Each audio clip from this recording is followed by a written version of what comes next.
Yay. All right, guys, I'm going to show you how to get a 3/16 beer line back on our valve right here. You have to soften the plastic of the tubing. So at the shop, we dip it in hot water and let it sit and get soft. In the field, you just chew on it. So I'm going to make this thing really soft so I can stretch it over that valve.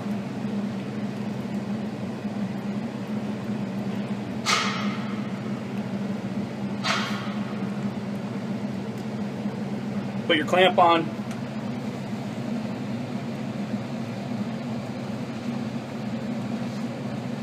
And then this is the pain in the ass, but it can be done.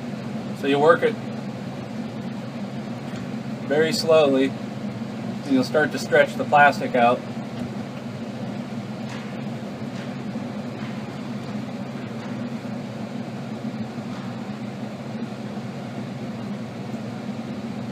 So I got it started.